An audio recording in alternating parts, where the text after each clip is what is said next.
Hello everyone, কেমন আছো সবাই? আশা করি তোমরা সবাই ভালো আছো। আজ হলো পৌষ সংক্রান্তি, তাই ভাবলাম আজ আমি আমার ফেভারিট পিঠা, আশা করি তোমাদের সকলেরও ফেভারিট, সেটা হলো পাটিসাপটা বানিয়ে ফেলি। কিছুই না, পাটিসাপটা হচ্ছে সব থেকে ইজি বানানো, এবং আমি বাজার থেকে 3 প্যাকেট ভালো দুধ কিনে নিয়ে আসলাম, এবং অনেকক্ষণ ধরে কড়াইতে জাল দেওয়ার পরে যখন দুধটা খুব ঘন হয়ে আসলো আর চারদিকে সর জমে গেল, প্রায় রাবড়ি রাবড়ির মতন, তখন আমি নারিকেল একটা গোটা কড়িয়ে ওটার মধ্যে দিয়ে দিলাম। আর ভালো গুড় উঠেছে বাজারে, তাই গুড়টা দিয়ে দিলাম। হ্যাঁ, পাটালি গুড়।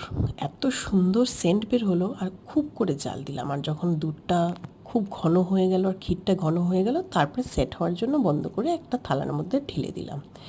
এবার ব্যাটার বানানোর জন্য আমি একটা পাত্রের মধ্যে 1 কাপ সুজি, 1 কাপ ময়দা, 1 কাপ চিনি আর অল্প গুড় দিয়ে দিলাম, এবং তারপরে ওটাকে ভালো করে গুলিয়ে নিলাম।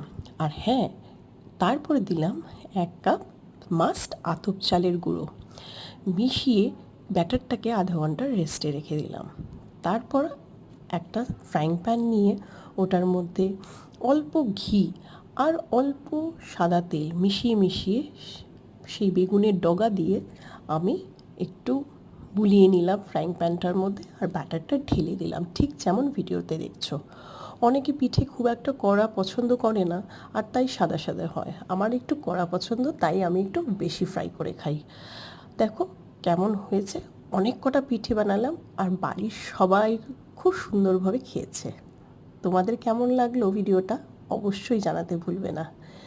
Till then, tata, take care, by.